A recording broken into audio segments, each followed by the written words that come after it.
guys, sagutin natin itong katanungan ni Ma'am Rochelle Mamaligsa. Sabi niya, "Hi Doc, matanong ko lang po, alin ang mas mataas ang chance makabuntis po? AI or direct bulog ng barako? Thanks po." So nasagot ko na to guys ng maraming beses na rin sa ating mga videos. And sa palagay ko ay natabunan na yun at hindi na nila or hindi nyo na makita. So ngayon sagutin natin ulit. And same thing, ganun pa rin ang sasabihin natin. Kung ikukumpara natin yung natural breeding sa artificial breeding, in terms of chances ng pagbubuntis, medyo may lamang dyan guys ang natural breeding. Bakit?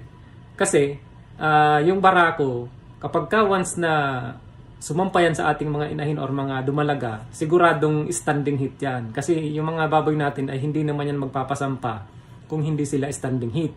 Yun yung pinakainahanap natin dun sa artificial insemination, yung standing heat ng mga baboy. Ngayon, kung ikukumpara natin yan dun sa artificial insemination, magre-rely ka ngayon dun sa skills ng technician. Kung paano niya ma-detect or kaya niya ba o hindi na ma-detect yung standing heat. Ngayon, kung ma-detect niya man, nasaan pa siyang stage? Early stage, peak, or nasa late stage?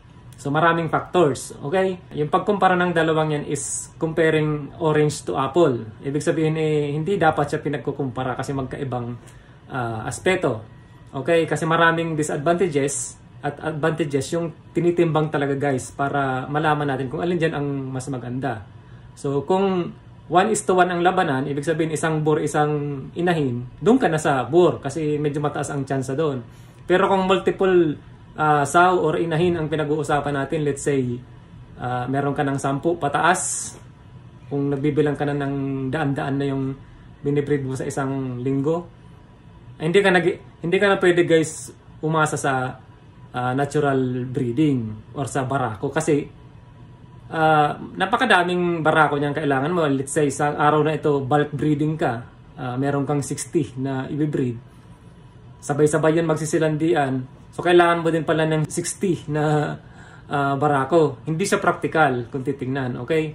So, mas mag-advantage dyan yung artificial breeding or artificial insemination. Kung saan, yung isang ejaculation ng barako dun sa natural breeding ay katumbas na guys ng halos, let's say, 10 to 25 na inahin. Sa isang ejaculation yun guys. So, sa malalaking farm, kung meron kang binibreed na let's say 60 na baboy sa loob ng isang linggo, so ilang barako lang kailangan mong koleksyonan nun? In one time lang or twice sabihin natin.